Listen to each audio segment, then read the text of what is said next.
Hello friends, welcome to film and history. आज हम आपको धर्मेंद्र के बारे में बताने जा रहे हैं, तो चलिए शुरुआत करते हैं। उनका वास्तविक नाम धर्म सिंह देओल है। उनका उपनाम बॉलीवुड के धर्म, गरम धर्म, ही मैन है। उनका पेशा फिल्म अभिनेता, निर्माता और राजनीतिज्ञ था। उनकी शैक्षणिक योग्यता 12वीं कक्षा है। उनकी पहली फिल्म अभिनेता के रूप में दिल भी तेरा हम भी तेरे 1960, फिल्म निर्माता के रूप में बेताब 1983, पंजाब फिल्म अभिनेता के रूप में कंकन दे ओहले 1970। अब जानते हैं उनके कुछ पुरस्कार। 1991 में घायल निर्माता के रूप में संपूर्ण मनोरंजन प्रदान करने वाली सर्वश्रेष्ठ लोकप्रिय फिल्म के रूप में राष्ट्रीय फिल्म पुरस्कार और घायल निर्माता के लिए सर्वश्रेष्ठ फिल्म के लिए फिल्म फेयर पुरस्कार। 1997 भारतीय सिनेमा में उनके योगदान के लिए film fair life time achievement award, 2007 में IIFA life time achievement award और 2012 में पद्म भूषण। उनके कुछ विवाद। 1980 में जब उनकी पहली पत्नी ने उन्हें तलाक नहीं दिया तो उन्होंने हेमा मालिनी से शादी करने के लिए इस्लाम धर्म अपना लिया। इसकी मीडिया में कई आलोचनाओं का आकर्षित किया।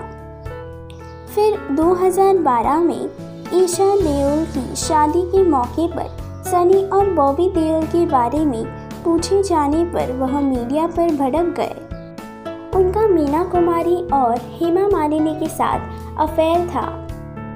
उनकी शादी साल 1954 में प्रकाश कौर के साथ हुई। 2 मई 1980 हेमा मालिनी के साथ हुई। उनके बच्चे सनी देओल और बॉबी देओल दोनों अपनी पहली पत्नी से, विजेता देओल और अजीता देओल अपनी पहली पत्नी से, ईशा देओल और अहाना देओल दूसरी पत्नी से। उनके पिता का नाम केवल किशन सिंह देओल था, जो एक सरकारी स्कूल शिक्षक थे। उनकी माता का नाम सतवंत कौर था और उनके भाई का नाम अजित सिंह देओल था। उनकी संपत्ति 88 लाख से अधिक मूल्य की कृषि भूमि थी।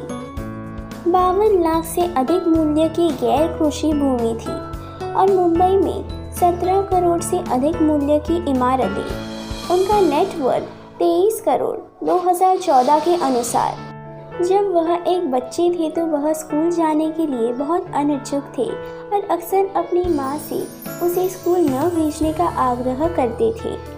पढ़ाई में मन न लगने के कारण 12वीं तक ही पढ़ पाए। धर्मेंद्र को शुरू से ही फिल्मों में दिलचस्पी होने लगी थी और वह अक्सर अपनी माँ के साथ इस आकर्षण को साझा करते थे। एक दिन अपनी माँ के सुझाव पर उन्होंने अपने पोर्टफोलियो के साथ फिल्म फेयर के न्यू टैलेंट हंट को एक आवेदन भेजा। वास्तव में यह विमल रॉय और गुरुदत्त द्वारा एक फिल्म के लिए एक विज्ञापन था, जिसके लिए धर्मेंद्र अपना पोर्टफोलियो जॉन एंड सन से करवाने मलेरकोटला गए थे। धर्मेंद्र ने फिल्म फेयर पत्रिका का न्यू टैलेंट हंट पुरस्कार जीता और काम की तलाश में पहली बार मुंबई आए। 1954 में जब उन्होंने अपनी पहली पत्नी प्रकाश कौर से शादी की तब वह सिर्फ 19 साल की थी। वह फूल और पत्थर 1966 में एक नायक के रूप में दिखाई दिए, जो उनकी पहली एक्शन फिल्म भी थी। यह फिल्म 1966 की सबसे ज़्यादा कमाई करने वाली फिल्म बन गई। धर्मेंद्र को सर्वश्रेष्ठ अभिनेता के लिए अपना पहला फिल्मफेयर नामांकन भी मिला। 1960 के दशक में मीना कुमारी के साथ उनका लिंक अप अक्सर सुर्खियां बटोरता था। यह भी अनुमान लगाया गया था कि उसने धर्मेंद्र को उस समय में बॉलीवुड के ए-लिस्टर्स के बीच स्थापित करने में मदद की थी।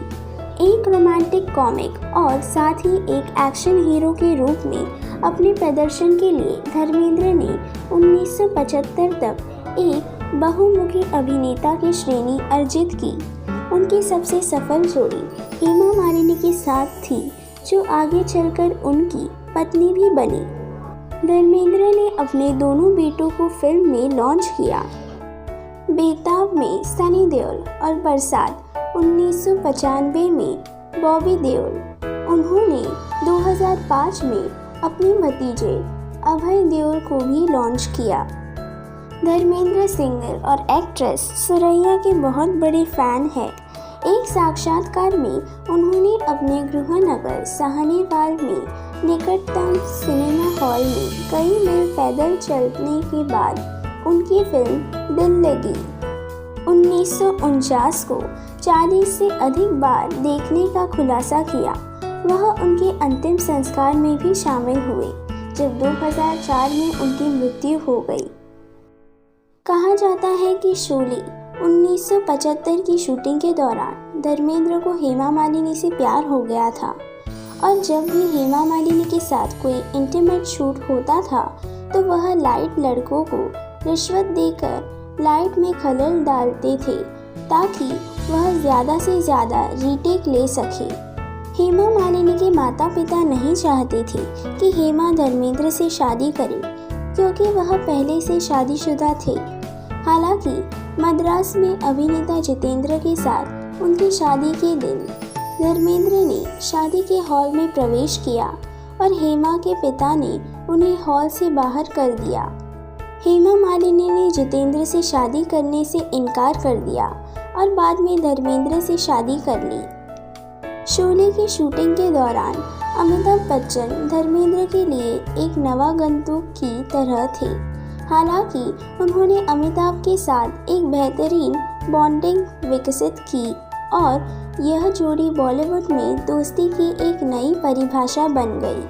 1975 में आई फिल्म प्रतिज्ञा में मैं जट यमला पगला दीवाना गाने के कोरियोग्राफर जब सही डांस मूव्स की ट्रेनिंग से तंग आ गए तो धर्मेंद्र ने खुद ही जाने का फैसला किया और अपने स्वाभाविक अनूठे अंदाज में डांस किया। एक कार्यक्रम में अनुभवी अभिनेता दिलीप कुमार ने कहा कि धर्मेंद्र अब तक के सबसे सुंदर व्यक्ति है। उन्होंने कहा, भगवान ने बड़ी फुर्सत से बनाया होगा इन्हें। अगर फिल्म एंड हिस्ट्री की ये जानकारी आपको पसंद आए तो प्लीज़ लाइक, शेयर और सब्सक्राइब करें। धन्यवाद।